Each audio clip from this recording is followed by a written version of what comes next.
Hello everyone, আমি সঙ্গীতা চলে এসেছি। আর আশা করি তোমরা অনেক ভালো আছো, আমিও ভালো আছি। আর আমরা গেছিলাম আজকে একটু শপিং করতে। ঠিক শপিং বলবো না, অনেক কিছুই নিতে গেছিলাম, তো গ্রসারি মেন।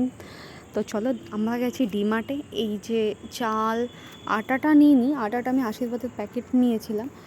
আর আলাদা করে এখানে না খুব ভালো চাল, ডাল, ময়দা, সুজি খুব ভালো পাওয়া যায়, বিশ্বাস করো। আর দামগুলো খুব ভালো, মানে আমাদের রেঞ্জের মধ্যে।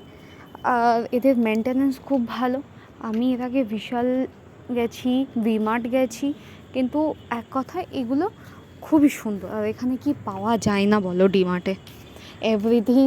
যদি মনে করো না এটাই নেব, হয় না, অনেক একটু খরচাটা সত্যি বেশি হয়ে যায়। আর গেলে যাওয়া হয়, সব জিনিসই কিন্তু এখানে পাওয়া যায়, মানুষের খাবারের থেকে কুকুরের খাবার, এভরিথিং। তো আমরাও দেখতে দেখতে ঘুরতে ঘুরতে প্রচুর বাজার করে ফেলেছি। এখন আমাদের চণ্ডীগড়ে এসে ডিমার্টটাই খুব একটা যাওয়া হয় না, একটু দূরে বলে। কিন্তু আমরা যখন পুনে থাকতাম তখন আমাদের ডিমার্ট খুব কাছাকাছি ছিল, তো ওখানে আমাদের বেশি যাওয়া হতো। আর এখন এটা যাই আমরা 1 মাস পর পর, এখানে যাওয়া হয়।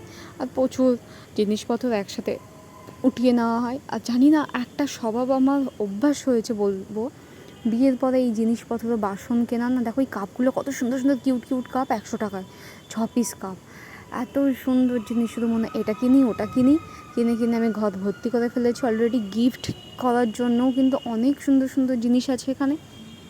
আমরা অনেক সময় খুঁজে পাই না, ভেবে পাই না যে কী নেব কী দেবো, কিন্তু এখানে গেলে আর গিফটের কোনো সমস্যা না। হ্যাঁ, এই জারগুলো কিন্তু আমি একটা নিয়েছিলাম কাছে, অনেক কিছুই নিয়েছি। আমি একটা ইডলি মেকার নিতে চেয়েছিলাম, কিন্তু এখানে একটু বাটনটা মনে হলো একটু ছোটো, তাই এটা আমি আর নিইনি, এটা নিতে চেয়েছিলাম। আর তারপরে টাওয়াল আমি এর আগের বার গিয়ে এখান থেকে এনেছি। আর এখান থেকে আমি একটা বড় বাটি, একটা থালা নিয়েছি। হ্যাঁ, এই বড় একটা থালা নিয়েছি, খুব সুন্দর মোটা মজবুত, কিন্তু 120 টাকায় মনে হয় নিয়েছে। আর এই গামলাগুলো কিন্তু খুব ভালো লাগছিলো, মোটা মোটা। আমি দেখছিলাম নেক্সট বার এই গামলাগুলো আমার নেওয়ার খুব ইচ্ছা। অনেকে গামলা বলে, পাতিলা বলে। আর এই দেখো বাচ্চাদের বলগুলো নিয়ে আমি একটু খেলছিলাম, মনে হলো যে একটু নিই। তারপর আমাদের ফুল শপিং করা কমপ্লিট।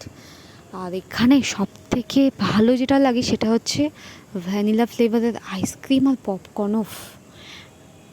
এত কম দামে এত ভালো ওরা টেস্টি বানায়, জাস্ট অসাধারণ। এই চলে এসেছি, এখানে এসে পপকর্ন খাবো না তাই হয়, চিজ পপকর্ন, সেই টেস্ট। আর সাথে নিয়েছিলাম আমি ভ্যানিলা আইসক্রিম, যা আগেই খেয়ে ফেলেছি। আর একটু ছবি তুলেছি 2-4টে। ভিডিও কেমন লাগলো একটা লাইক করে দিও। আর যারা আমার ভিডিও দেখো তাদেরকে অনেক অনেক থ্যাংক ইউ, অনেক ভালোবাসা আমার তরফ থেকে। চলো দেখা হচ্ছে নেক্সট ভিডিওতে। আজকে এই অবধি, বাই।